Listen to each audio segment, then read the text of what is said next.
여러분 환영합니다. 오늘 우리의 심층 탐구 바로 시작해 볼 텐데요. 우리가 오늘 파헤칠 자료가 2026년 4월 7일 화요일 기준 글로벌 시황 브리핑입니다. 네, 아주 따끈따끈하고 또 그만큼 복잡한 자료죠. 맞아요. 수많은 데이터들이 막 넘쳐나는데 우리의 오늘 미션은 딱 하나입니다. 이 복잡한 실적 기대감 그리고 저 중동의 전쟁이라는 지정학적 리스크가 도대체 글로벌 자본 흐름을 어떻게 쥐락펴락하고 있는지 그 숨은 맥락을 여러분이 싹 이해하실 수 있게 해독해 드리는 거죠. 좋습니다. 사실 여기서 매력적인 부분은 이 브리핑 자료가 그냥 딱딱한 숫자들의 나열이 아니라는 겁니다. 그럼 뭐죠? 약간 심리 테스트 같은 건가요? 하하, 맞습니다. 현재 시장 참여자들의 그 극심한 심리적 분열을 그대로 비춰주는 거울이에요. 지금 글로벌 자본이 거대한 줄다리기판 한가운데에 딱 서 있거든요. 한쪽에서는 확전, 그리고 인플레이션이라는 공포가 막 당기고 있고, 반대쪽에서는 휴전, 그리고 금리 인하라는 희망이 당기고 있는 거잖아요. 정확합니다. 그 거대한 장력 속에서 자산들이 막 서로 충돌하면서 파열음을 내고 있는데 우리가 그걸 오늘 제대로 읽어보자는 거죠. 시작부터 흥미진진한데요. 그리고 본격적으로 들어가기 전에 여러분께 꼭 말씀드리고 싶은 게 있습니다. 네, 저희의 원칙이죠. 맞습니다. 오늘 저희가 미국과 이란의 협상이나 도널드 트럼프 전 대통령의 발언 같은 민감한 지정학적 이슈들을 다루게 될 텐데 저희는 어떤 정치적인 입장이나 편을 드는 게 절대 아닙니다. 네, 오직 이런 사건들이 시장의 숫자에 어떤 영향을 미쳤는가 그 팩트만 객관적으로 전달해드린다는 점 꼭 기억해 주셨으면 좋겠습니다. 네네. 자, 그럼 국내 증시부터 이 내용들을 하나씩 풀어보죠. 오늘 코스피 5,450선 회복 이야기부터 해야 할 것 같은데 와, 저 오늘 지수 보고 제 눈을 좀 의심했거든요. 0.00% 마감 말씀하시는 거죠? 네, 코스피 마감 숫자가 5,450.33인데 전일 대비 등락률이 정확히 플러스 0.00%예요. 아니 숫자만 딱 보면 바다 위가 엄청 잔잔했던 것 같은데 사실 수면 아래는 완전 아수라장이었단 말이에요. 그러니까요. 그 0.00%라는 숫자가 시장의 진실을 아주 철저하게 가리고 있는 겁니다. 오늘 장중에 삼성전자 실적에 대해서 엄청난 긍정적 전망이 쏟아졌잖아요. 맞아요. 주가가 단숨에 3.7%에서 거의 4%대까지 치솟았죠. 네, 그 무거운 코스피 지수를 장중에 무려 1.36%나 끌어올린 원동력이었습니다. 지금 시가총액이 1,143조 원, 주당 19만 3천 원에 달하는 그 거대한 삼성전자, 그리고 88만 6천 원을 기록 중인 SK하이닉스. 와, 진짜 어마어마한 덩치들이네요. 그렇죠. 이 두 거인이 말 그대로 온몸으로 코스피 5,450선이라는 방어벽을 버텨내고 있는 상황인 거죠. 근데 반면에 코스닥은 분위기가 완전 달랐잖아요. 1047.37에 머물면서 무려 1.54%나 하락을 했고요. 제약 바이오 섹터의 타격이 컸죠. 네네, 맞아요. 제약 바이오 지수는 지금 14,000선이 붕괴될 위기라고 하더라고요. 이거 보니까 약간 무게중심이 극단적으로 한쪽에만 쏠린 시소 같다는 생각이 들어요. 시소요? 아주 적절한 비유네요. 한쪽에는 반도체라는 엄청 무거운 기대감이 잔뜩 타고 있는데 반대쪽에서는 제약이나 바이오 섹터가 겁에 질려서 막 시소에서 뛰어내리고 있는 형국이랄까요? 그렇다면 전문가님, 이 모든 게 지금 방송을 듣고 계신 여러분의 포트폴리오에는 도대체 무슨 의미가 있는 걸까요? 이것을 더 큰 그림과 연결해 보면 아주 중요한 포인트를 하나 발견할 수 있습니다. 바로 현재 한국 증시가 가진 가장 뼈아픈 구조적 취약성이죠. 구조적 취약성이요. 그러니까 기초 체력이 부족하다는 뜻인가요? 맞습니다. 지금 코스피 지수를 지탱하는 게 시장 전체의 건강한 체력이 아니에요. 철저하게 반도체라는 특정 섹터, 그리고 그 반도체를 사들이는 외국인의 자금 흐름, 딱 이 단일 엔진 하나로만 굴러가고 있다는 게 문제인 거죠. 단일 엔진. 비행기가 단일 엔진이면 그 엔진 하나 고장나면 그냥 바로 추락하는 거잖아요. 그렇죠. 그러니까 결국 제약 바이오 섹터가 무너지는 게 꼭 그 기업들의 무슨 엄청난 개별 악재가 터져서라기보다는 시장 전체의 돈이 마르니까? 네, 갈 곳 잃은 자금들이 실적이 눈에 보이는 반도체로만 쏠리는 형상인 거죠. 그나마 숫자로 증명되는 피난처로 도망가는 거군요. 바로 그겁니다. 이렇게 특정 한두 개 섹터에 시장 전체의 운명이 묶여 있다는 건 외부 충격이 왔을 때 완충 장치가 전혀 없다는 뜻이거든요. 만약 여러분의 포트폴리오가 지금 반도체가 아닌 다른 쪽에 집중되어 있다면 단순히 코스피가 5,450선을 지키고 있다는 겉모습에 절대 안도하시면 안 됩니다. 방심하면 안 된다는 거네요. 네, 외국인 투자자들이 혹시라도 환차손을 우려하거나 어떤 글로벌 리스크 때문에 자금을 빼기 시작한다면 이 얇은 방어벽은 진짜 순식간에 무너져 내릴 수 있게 장전되어 있는 상태입니다. 와, 듣고 보니까 되게 아슬아슬하네요. 한국 증시가 이렇게 소수의 거인에게 의존하는 위태로운 시소라면 그 바다 건너 미국 증시는 뭔가 아주 단단한 콘크리트 바닥처럼 보이거든요. 겉보기에는 아주 탄탄해 보이죠. 네, S&P 500이 6,603.10으로 0.31% 오르면서 4일 연속 상승세를 탔고요. 나스닥도 0.54% 올랐어요. 이게 표면적인 이유를 보면 미국과 이란의 협상 낙관론 때문이잖아요. 네, 그 45일 휴전설이 시장에 돌았죠. 맞아요. 전쟁이 곧 끝날지도 모른다는 그 희망이 지수를 쫙 밀어 올린 건데, 근데 여기서 정말 흥미로운 점은 우리 설악개미들, 그러니까 미국 주식에 투자해는 한국 개인 투자자들의 엇갈린 행동입니다. 네, 어떤 행동 패턴이 포착되었죠? 이게 진짜 재밌는데 최근에 복귀 계좌, 그러니까 다시 돌아온 계좌가 무려 6만 개나 새로 개설됐습니다. 6만 개요? 엄청난 숫자네요. 그러니까요. 지수라 연일 오르니까 일단 시장에 막 뛰어든 거죠. 근데 막상 그 6만 개의 계좌로 들어온 실제 주식 매수 자금은 전체 평가액의 0.15% 유입에 불과해요. 아, 0.15%요? 네, 게다가 4분기 만에 보유 주식 평가액 자체는 오히려 감소로 전환됐어요. 이게 진짜 무슨 상황이냐면 동네에 엄청 맛있는 맛집이 생겼다고 소문이 나서 박채 줄을 6만 명이나 서 있는데 막상 식당 안으로 들어가서는 아무도 요리를 안 시키는 거네요. 맞아요. 들어가서 그냥 물만 훌쩍거리고 있는 거예요. 아니, 휴전 기대감으로 지금 시장이 파티를 열고 있는데도 이렇게 돈을 안 넣는다는 건 투자자들이 지금의 이 상승장을 전혀 믿지 못하고 있다는 방증 아닐까요? 와, 식당 비유가 아주 예리하네요. 그 계좌 개설수하고 실제 투자금 사이의 극단적인 괴리, 이게 바로 현재 시장 참여자들의 심리를 완벽하게 보여줍니다. 어떤 심리죠?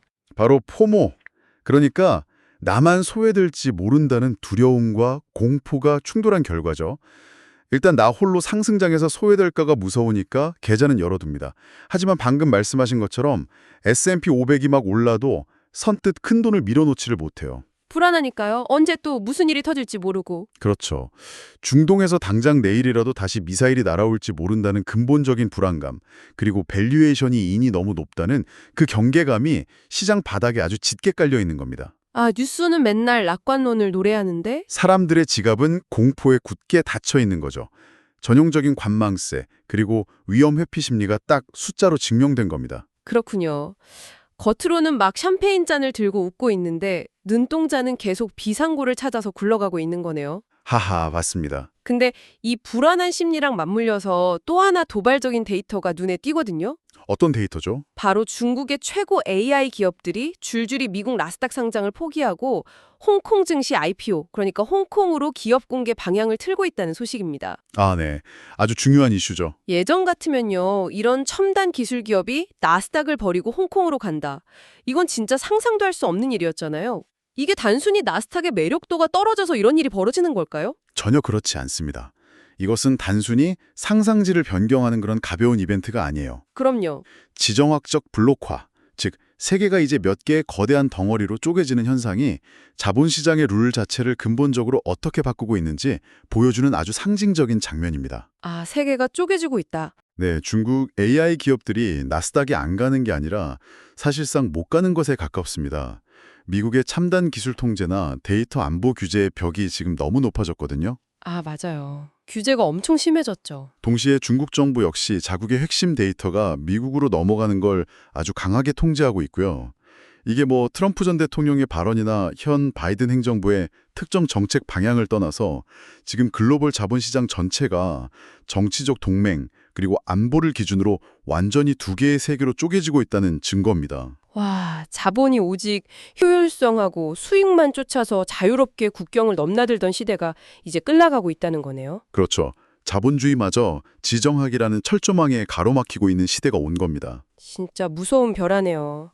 자, 이렇게 주식시장이 정치랑 이념으로 막 쪼개지고 불안한 낙관론에 기대어 있다면 이 혼란이 가장 날것 그대로 투영되는 곳을 저희가 들여다봐야겠죠? 네, 바로 FICC 시장이죠. 맞습니다. 채권, 외환, 상품을 다루는 이 시장의 데이터야말로 오늘 브리핑에서 가장 기이하고 모순적인 장면을 연출하고 있거든요. 자산군마다 완전히 다른 내러티브를 가격에 반영하고 있단 말이에요. 맞아요. 아까 우리가 미국 주식시장은 휴전 기대감이라는 희망 때문에 지수가 막 올랐다고 했잖아요. 네네. 근데 FICC 데이터를 보면 이게 진짜 같은 지구에서 벌어지는 일이 맞나 의심스러울 정도예요.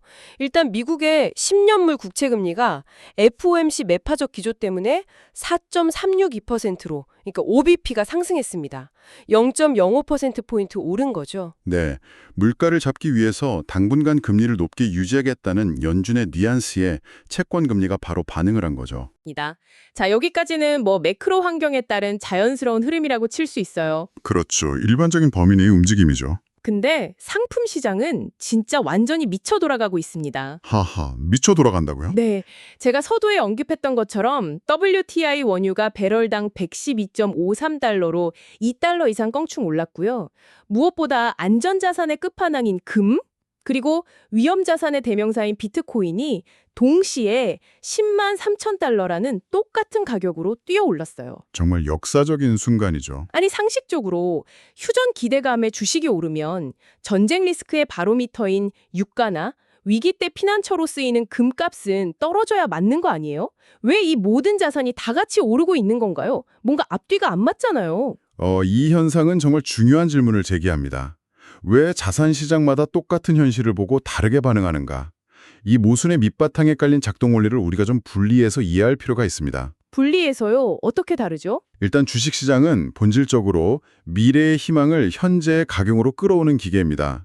그러니까 45일 휴전설이라는 그 내러티브 하나만으로도 위험자산 선호 심리가 확 살아나는 거죠. 아, 주식은 희망을 먹고 자라니까? 반면에 상품시장, 특히 원유는 철저하게 현실적인 수급의 지배를 받습니다. 중동의 평화가 온다는 막연한 기대감보다는 오펙이 가격 방어를 위해서 감산을 연장할 거라는 그 당장의 물리적인 공급 부족 우려가 더 강하게 작동하는 거죠. 그래서 유가를 112달러 위로 확 밀어 올린 겁니다. 그러니까 현실적인 공급 문제가 더 크다. 그럼 금이랑 비트코인이 같이 오르는 건 어떻게 설명해야 할까요? 두 자산은 성격이 완전 물과 기름이잖아요. 네, 극과 극이죠. 하나는 수천 년 된 전통의 방패고 다른 하나는 극강의 변동성을 가진 디지털 자산인데 말이죠. 바로 이 부분이 오늘 시장 심리의 하이라이트라고 할 수 있습니다. 금은 전통적인 안전자산이죠. 인플레이션이나 지정학적 위기에서 내 돈의 구매력을 보존해주는 역할을 합니다. 그렇죠. 반면에 비트코인은 위험자산의 성격이 짙지만 최근에 현물 ETF를 통해서 막대한 자금이 순이입되면서 기관 투자자들에게 완전히 새로운 의미로 받아들여지고 있습니다. 어떤 의미로요? 기존 법정 화폐 시스템의 리스크를 피할 수 있는 대안적 가치 저장 수단으로 인식되고 있는 거죠. 아, 달러나 유로화 같은 걸 못 믿겠으니까 비트코인을 산다? 맞습니다. 성격은 완전히 다르지만 두 자산 모두 현재 시스템에 대한 불신을 먹고 자란다는 아주 큰 공통점이 있어요. 와, 시스템에 대한 불신. 네, 이 두 개가 동시에 오르고 있다는 건 시장 참여자들이 앞에서는 주식시장에서 휴전을 외치면서 랠리를 막 즐기고 있지만 등 뒤로는 혹시 모를 타국에 대비해서 가장 강력한 방패와 보험을 겹겹이 챙기고 있다는 뜻입니다. 아, 그러니까 휴전 협상이 갑자기 엎어지거나 아니면 인플레이션이 다시 막 튀어 올라서 연준이 금리를 또 올릴 수도 있다는 그 두려움을 했지. 그러니까 방어하기 위해서 금과 코인을 동시에 사들이고 있다는 거군요. 정확합니다.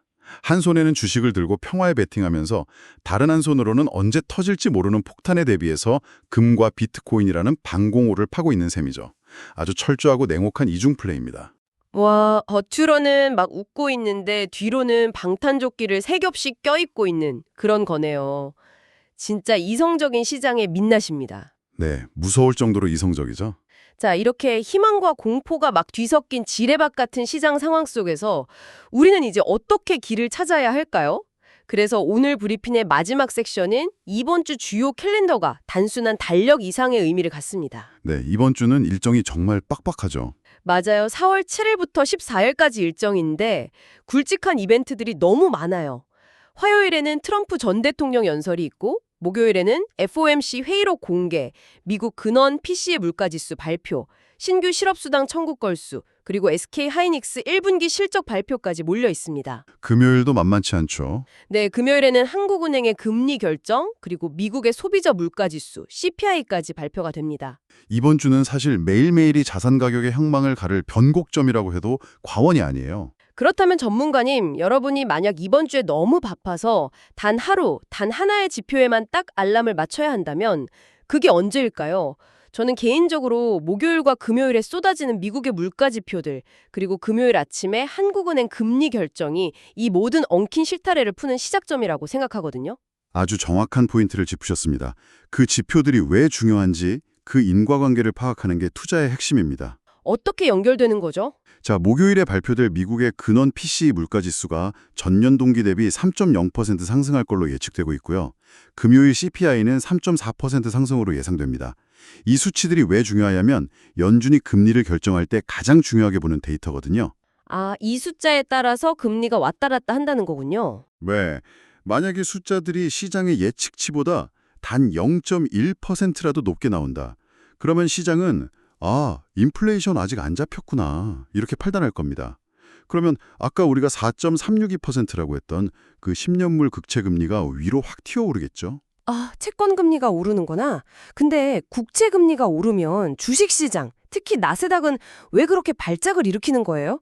이게 직관적으로 딱 와닿지가 않거든요. 그건 기술주들의 밸류에이션, 즉 기업의 가치를 평가하는 메커니즘 때문입니다. 메커니즘이요? 네, 나스닥에 상장된 많은 기술주들은 당장 돈을 엄청 버는 것보다 미래에 벌어들일 막대한 현금 흐름을 담보로 현재의 그 높은 주가를 정당화하잖아요. 네네, 꿈을 먹고 크는 기업들이 많으니까요. 그런데 금리가 오르면 어떻게 될까요? 그냥 은행에만 돈을 가만히 넣어놔도 5% 이사를 안전하게 주는데 불확실한 미래의 기술기업 수익은 현재 시점으로 할인해서 계산할 때 그 가치가 엄청나게 쪼그라들게 됩니다. 아, 굳이 위험한데 투자할 이유가 없어지는 거네요. 맞습니다. 이걸 흔히 미래 현금 흐름의 할인율이 높아진다고 표현하죠. 결국 물가 지표가 높게 나오면 국채 금리가 상승하고 그러면 기술주의 미래 이익 가치가 하락해서 나스닥에 조정받는 이런 기계적인 연쇄 반응이 일어나는 겁니다. 도미노처럼 무너지는 거군요. 반대로 물가가 딱 꺾이는 모습이 확인된다면 그동안 억눌렸던 시장이 안도렐리아를 펼칠 수 있는 완벽한 핑계거리가 되는 거고요. 와, 미국의 물가 지표가 나스닥에 숨통을 쥐고 있는 거네요. 그럼 금요일 오전 10시에 있을 한국은행의 금리 결정은 우리 국내 시장에 완전 직격탄을 날리겠네요. 지금 기준금리가 2.50%인데 말이죠. 네, 바로 그 지점이 앞서 저희가 첫 번째 섹션에서 다뤘던 그 코스피 5450선의 방어벽, 이게 유지될지 아니면 붕괴할지를 결정짓는 핵심 트리거가 됩니다. 아, 아까 그 삼성전자란 하이닉스가 버티고 있다는 그 방어벽이요? 네, 지금 한국은행이 직면한 딜레마는 아주 명확합니다. 내수 침체를 살리려면 금리를 당장 내려야 하거든요. 근데 미국이 저렇게 매파적으로 금리를 높게 유지하고 있는 상황에서 우리가 섣불리 금리를 내렸다가는 미국과의 금리 차이가 너무 크게 벌어지게 됩니다. 그럼 돈이 다 빠져나가겠네요. 그렇죠. 더 높은 이자를 주는 달러를 사기 위해서 외국인들이 원화를 막 팔아치울 거고요.